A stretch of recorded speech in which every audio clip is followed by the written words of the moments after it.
Salaamu calaykum. Maanta waxaan inoo wadaa qiso la yidhaahdo jacaylkii dariiqa ka bilowday. Waxaa jirtay wiil la yidhaahdo Mustafa. Mustafa waxa uu kasoo jeeday reer dan ahaan dhexdhexaad ah oo aan ahayn dadkan aadka noloshooda u hooseyso. Noloshiisuna ma ahayn mid sareysa, waxay ahayd dhexdhexaad. Haddaba waa uu shaqayn jiray Mustafa. Maalin maalmaha ka mid ah ayaa isagoo shaqadii ka yimi waxa uu dariiqa ku arkay gabadh maasha Allah Ilaahay u dhameeyey joog iyo jamaal. Waxa uu bilaabay in uu gabadhii dabagalo. Gabadhii qalbigiisa wiilkii waa ka bixi weyday. Ma maqli jirteen hebel cunadan ka dhex arkay iyo jacaylkii aragtida koowaad iyo adigu wiilkii calaa kulli xaal gabadhii wuxuu bilaabay in uu dabagalo, inuu dariiqyada u istaago ilaa ay ugu dambeyn isbarteen. Gabadhan magaceeda waxaa la yidhaahdaa Asiil. Asiil waxay kasoo jeedaa reer ahaan reer Mustafa reerkooda ka taajirsan. Aabe Ilaahay hanti siiyey, shirkad haysta, caruur keligeed ayaa reerku dhaleen. Yacni gabadh reerkoodu keligeed dhaleen, lacagna haystaan, waad malayn kartaa nolosha ay ku nooshahay. Wuxuu bilaabay Mustafa inuu gabadhii u sheekeeyo, la sheekaysto, yacni jacayl halkii ka dhex bilaabmo. Amarka Ilaahayadiina waa jeclaatay. Wuxuu yidhi waa kusoo doonanayaa.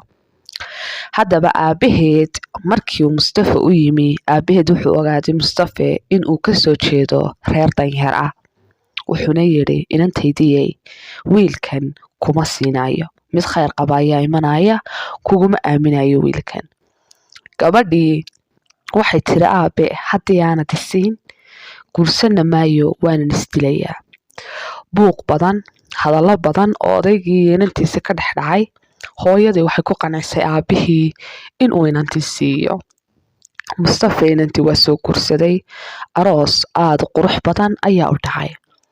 Waxaa dhacday in habeenkii koowaad ee arooskooda aduu markay ahayd subaxii salaadii subax, gabadhii hurdaa ay ku soo baraarugto iyada oo Mustafa dilayo.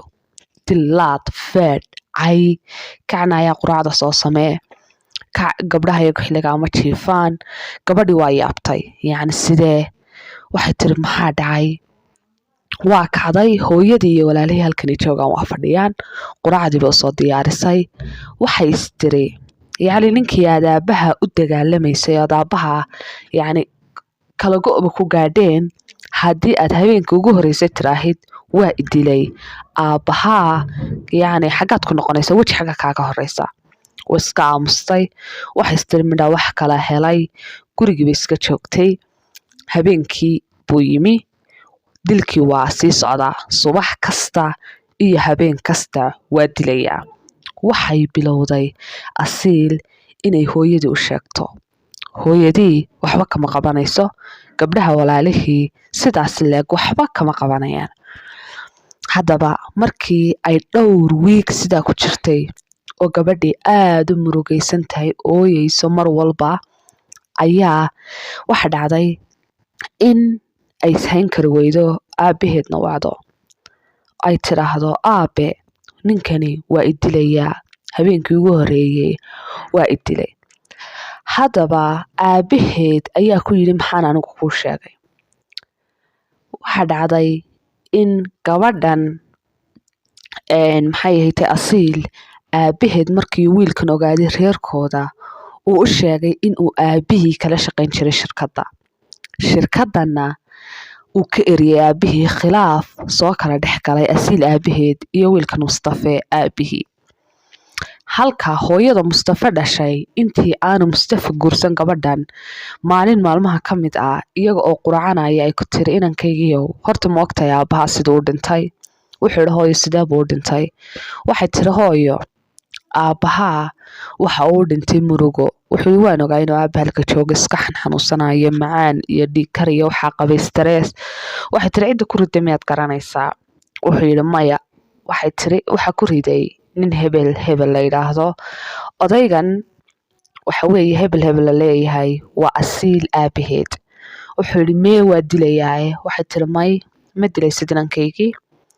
inan buu leeyahay waa inaad inantaa isbartaa yacni oo inantaa isjeclaysiisaa guursataa kana goysaa wixii aabaha lagu sameeyey tan hooyo lama odhan karo waxaa dhacday inuu sidii kusoo guursaday gabadhiina sidii u dilaayay odaygana wiilkan waa garanayaa inuu aabihii shirkadda kala shaqayn jiray oo markii uu eriyey odaygan ayaa stress ku furmay macaan ku dhacday dhikar ku dhacday oo xanuunadii adduunka oo dhan iskugu yimaadeen ilaa ugu dambeyn dee tiisii noqotay oo dhintay waxaa dhacday in odaygani asiil ku yidhi ninkani aabihii wuxuu ahaa shirkadda ayuu igala shaqayn jiray khilaafna waa naga dhexeeyey haddii aad guursatana waynu kala go'aynaa waxay tidhi asiil may maxay tahay aabe waynu kala go'aynaa laakiin ii guuri kor waayeel waa wada indhe iyaduna waxay islahayd aabaha markuu 2 bilood iyo intaa ka maqnaatid wuu iska kacafin doonaa laakiin dilkii markuu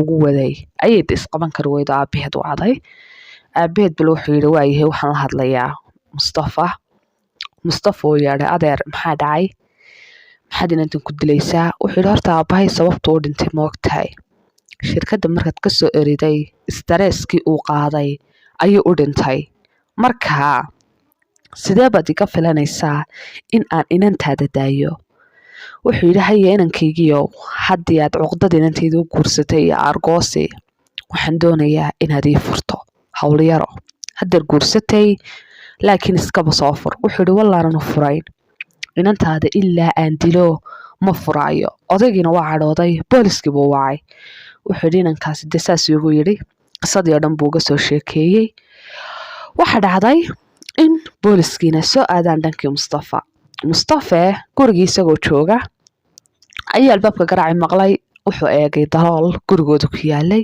wuxuu arkay inay booliska yihiin aabaheedna la socdo qolkii asiil buu galay wuxuu soo qaatay mindi qoortii ayuu ka gooyey inantii maxaa looga goynaya waxaas waa argoosiye waxaa dhacday inuu albaabkii furo madaxeedii uu ku tuuro lugaha aabihii dhalay asiil booliskiina qabtaan halka ayaa waxaa lagu xukumay mustafe dil odaygii keligii inantiisa dhalay keliya argoos waxa looga dhigay oday ayaad shirkad ka eriday waxaana waxay ka dambaysa waynu odhan karnaa dabkaas oo dhan shiday waa hooyadii horaa waxaa loo yidhi awr wado iyo nin naag wado toona kama leexdo alkhulaasa muhiimadda qisadani waxa weeye in aan belada la hurin belada waxa la yidhi waa lagu hagoogtaa belada taas ayay muhiimaddeenu ahayd waana rajaynayaa in aad ka heshayn qisadan channelka waxaan ka codsan inaad subscribe saarto gambaleelka furato fiidiyoyadana like saarto salaamullaahi calaykum waraxmatullaahi tacaala wabarakaatu